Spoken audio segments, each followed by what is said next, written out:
درود به شما دوستداران من. خیلی خوش اومدید به کانال خودتون. به نظر شما بیماری اصلی قرن 21 چیه؟ آیا ملیگرایی هویتی که ما رو در مقابل هم قرار داده، یا تعارض منافع بر سر منابع محدود، یا خشونت‌هایی که باعث ایجاد جنگ‌های بسیاری شده؟ برای هزاران سال دین ادعا می‌کرد پاسخ این سوالات رو میدونه. اما امروز یه رقیب جدی ادعا میکنه که نه تنها پاسخهای دین اشتباهه که خودش بخشی از این مشکلاته. این رقیب جهانبینی آتئیستی یا در شکل مدرنش انسانگرایی سکولاره. فقط این نکته رو باید ذکر کنم، نگاه من به دیدگاه کلی آتئیست هست و به صورت تخصصی شاخه‌های آتئیست ها رو اصلا تفکیک نمی‌کنم. نمیخوام بگم آتئیست سخت چیه، آتئیست نرم چیه، اینکه بعضیا معتقدن خدا وجود نداره یا اینکه بعضیا باور به وجود خدا نداره، این دوتا از هم جداست. کاری به موضوعات ندارم. هدف من در این ویدیو فقط تحلیل جهانبینی کلی آتئیست هست و هر جا در مورد نگرش خاصی بخوام صحبت کنم همونجا دیدگاهشون رو مطرح میکنم. در این ویدیو میخوام یک کالبدشکافی عمیق از این ادعا داشته باشم. اول جهانبینی آتئیستی و راه حلش رو به دقت و بدون تحریف تعریف میکنیم. بعد به عنوان یک جستجوگر معنا که نه مدافع دینم نه آتئیست، ایرادهای اساسی خودم رو به این دیدگاه مطرح میکنم با استناد به نقدهای فلسفی و شواهد تاریخی و در نهایت به شکل منصفانه پاسخهایی که متفکران برجسته آتئیست نقدها میدن رو بررسی میکنیم. هدف قضاوت نهایی نیست، هدف رسیدن به بینش و آگاهی بیشتره. من طرفدار دین نیستم. دین رو یک تلاش برای پیشی گرفتن از طبیعت خام انسانی میبینم، در حالی که آتئیست رو یک عقبگرد به سمت همان طبیعت خام میدونم که اون هم ناموفق بوده. اما هر دو رو به عنوان تلاش‌های بشری بررسی میکنم تا ببینیم چطور میتونیم به حقیقت نزدیک‌تر بشیم. تو بخش اول تشخیص درمان و وعده بزرگ آتئیست ها رو میخوام بررسیم. آتئیست معتقد ریشه اصلی مشکلات ما جزم‌اندیشی و باور بدون مدرکه. اما در شکل انسانگرایی سکولار مدرن ریشه اصلی مشکلات رو قبیله‌گرایی، خشونت، تعصب، جزم‌اندیشی و باور به اموری میدونه که شاهد و مدرکی براشون نیست. اونا میگن تکیه بر متون مقدس غیر قابل نقد ذهن ما رو میبنده و ما رو در مقابل دیگری قرار میده. و راه حل پیشنهادیشون چیه؟ جایگزین کردن این سیستم فکری با یک سیستم جدید. این سیستم جدید 3 اصل داره. اولیش خرد و علم. آتئیست‌ها خرد و علم رو به عنوان تنها ابزار قابل اعتماد برای فهم جهان میدونن. 2 اخلاق مبتنی بر رفاه. یعنی تعریف خوب به عنوان هر چیزی که رنج رو کم کنه و رفاه موجودات ذی‌شعور رو زیاد کنه. 3 مسئولیت انسانی. پذیرش این که ما خودمون باید مشکلاتمون رو حل کنیم. وعده اونها اینه که اگر این جایگزینی اتفاق بیفته، یعنی با جایگزین کردن ایمان با خرد و اخلاق دینی با اخلاق مبتنی بر رفاه موجودات ذی‌شعور، ما میتونیم بر اساس یک زبان مشترک عقلانی بر سر منافع و رفاه مشترکمون توافق برسیم و دنیا بهتری بسازیم. این وعده تو تئوری بسیار وسوسه انگیزه.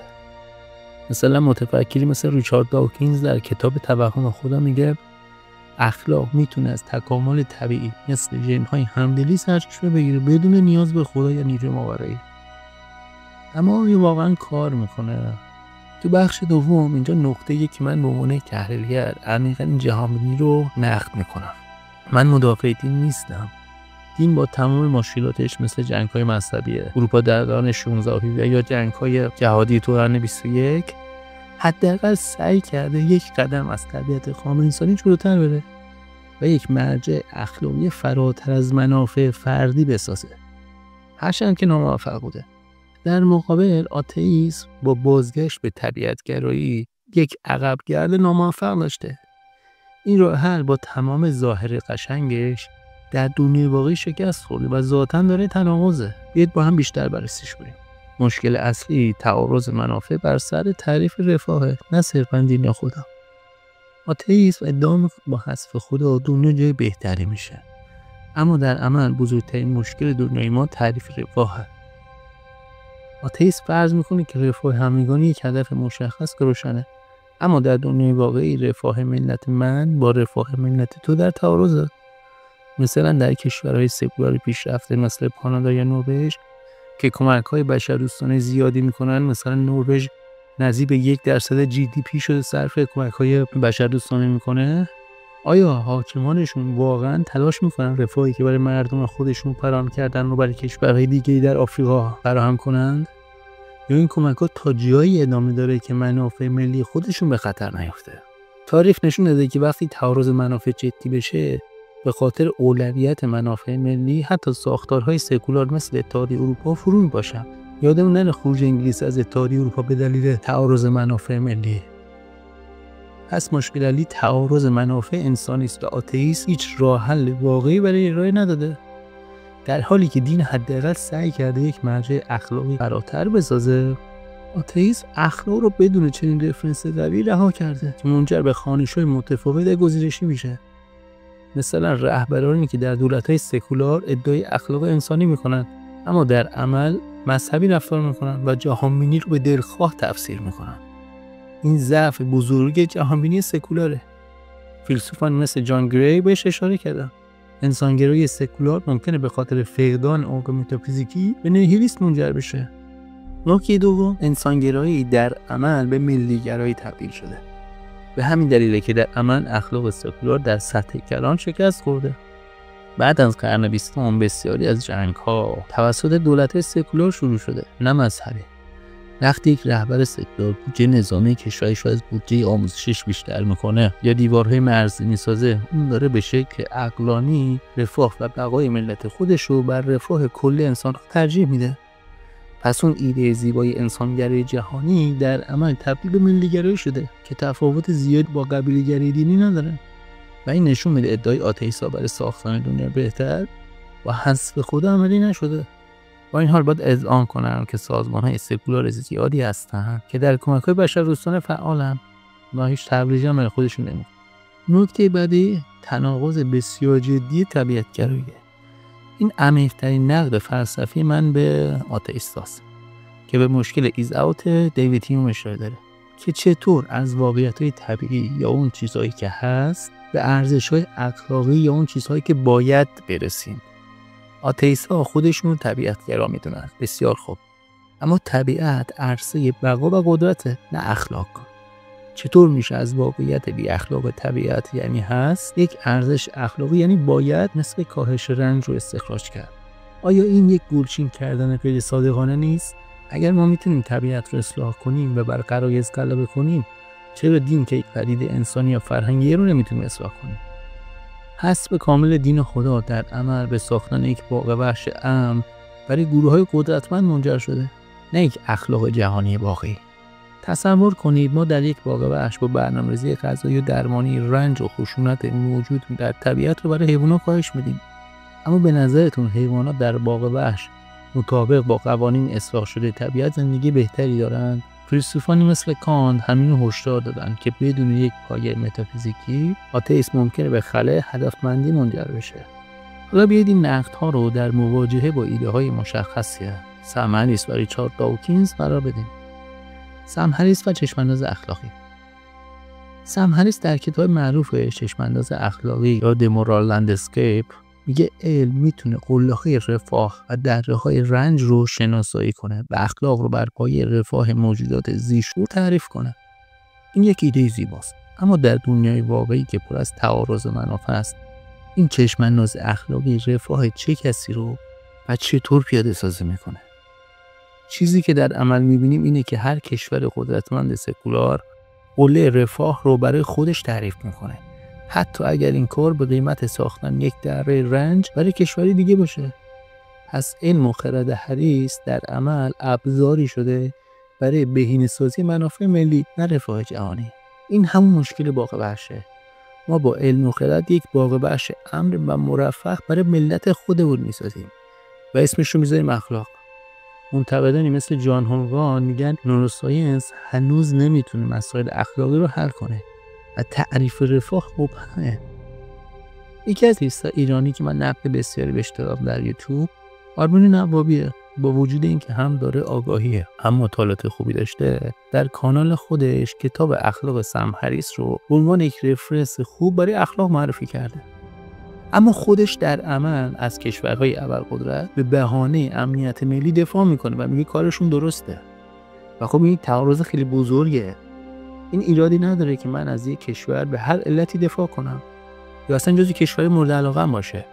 مشکل اینجاست که رفرنس اخلاقیم سم هریس با مفهوم رفاه جهانی باشه، خودم هم یک آتئیست باشم، اما جنگ رو ابزاری لازم برای بقای ملت یا امنیت مردم هم بدونم که دقیقاً این همون قبیله‌گرایی دینی یا ملی‌گراییه.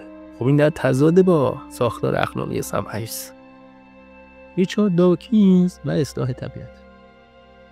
داوکینز میگه ما طبیعت رو درست نشناختیم و همکاری هم بخشی از طبیعته و دین رو به عنوان یک مم فرهنگی مضر می‌بینه که باید نقد بشه، چون بر پایه باورهای غلط علمی، در حالی که طبیعت واقعی و قابل اصلاحه. اما این پاسخ به نقد گورچین کردن طبیعت نیست. نقد عمیق‌تر به داوکینز اینه: شما معتقد انسان باید بر غرایز طبیعی و ژن‌های خودخواهش غلبه کنه و طبیعت خودش رو اصلاح کنه. بسیار خوب، اما چرا فکر میکنید دین که اون هم یک پدیده انسانی و فرهنگی قابل اصلاح نیست و باید به طور کامل حذف بشه؟ این به اعتقاد من یک استاندارد دوگانه است. شما به ارتقا و تغییر طبیعت باور دارید، اما به ارتقا و اصلاح دین نه. چرا؟ میگن داوکینز استدلال‌های تئولوژیک رو ساده سازی کرده. باز هم مثالی بزنم از یکی از آتیست‌های فعال ایرانی در یوتیوب، نوری امیری، که انسان بسیار با دانش و از لحاظ فلسفی و منطق غنی است. ایشون خودش رو یک آتئیست طبیعتگرا ضد جنگ صلح طلب میدونه و معتقده دین و خدا ابزاری خطرناک و ناکارآمد برای اخلاق و جوامع انسانی است. چرا؟ چون احتمالاً پاسخشون اینه که تعصب، وقتی که شما آدم دیندار و با خدا باشید، تعصب میتونه وارد باورهات بشه. اما نقد من بهشون اینه که هیچ ایده جدیدی ندارن، هیچ ساختار اخلاقی جدیدی ندارن، هیچ توضیحی نمیتونن بدن که جهانبینی یک آتئیست چه تفاوتی با جهانبینی یک دیندار خوب داره. اگر یک دینداری مخالف جنگ باشه، صلح طلب باشه، همدلی داشته باشه با جامعه‌اش، گذشته ایثار داشته باشه، خیرخواه باشه، چه لزومی داره این آدم آتئیست بشه؟ یعنی یک دیندار هم میتونه آدم خوبی باشه هم آدم بدی، یک آتئیست هم میتونه آدم خوبی باشه هم آدم بدی. وقتی همه اینا رو ما مخرج مشترک بگیریم، یعنی علت اصلی خوب یا بد بودن نمیتونه دین یا خدا باشه. و این سوال پیش میاد که چرا یک آدم دیندار خوب باید آتئیست بشه یا برعکس یک آتئیست خوب باید دیندار بشه؟ یعنی مشکل این تفاوت جهانبینی‌ها رو هیچ جا نتونسته ایشون حل کنه یا پاسخی بهشون بده. در انتها ما به پایان این مسیر آتئیستا رسیدیم. دیدیم که این جهانبینی با ادعای حل مشکلات بشر از طریق حذف خدا و باورهای دینی خودش در بزرگترین مشکل دنیای مدرن، یعنی تعارض منافع و تعریف رفاه، گیر کرده و این تشخیص ناقص در دنیای واقعی به ملی‌گرایی افراطی منجر شده و در دیندارها به تشکیل گروه‌های متعصب جهادی. همچنین این پدیده و این جهانبینی در بنیان‌های فلسفیش مثل طبیعتگرایی یا انسانگرایی دچار تناقضه. من یک جستجوگر معنا و در این جستجو به این نتیجه رسیدم که راه حل نه در حذف ساده انگارانه خداست، نه در پذیرش کورکورانه دین. مشکل عمیق‌تر از این حرف است. جهانبینی آتئیستی تلاش کرد به این مشکل پاسخ بده، اما به نظر میرسه خودش در همون مشکلاتی گرفتار شده که ادیان رو به خاطرش نقد می‌کرد. شاید سوال نهایی این نباشه که به چه چیزی باور داشته باشیم. شاید سوال این باشه که چطور میتونیم با هر باوری که داریم بر این طبیعت منفعت طلب خودمون غلبه کنیم و به یک تعریف مشترک از رفاه برسیم. شاید با ترکیب بهترین جنبه‌های علم، فلسفه و اخلاق انسانی بدون تعصب. پرمعنا باشید.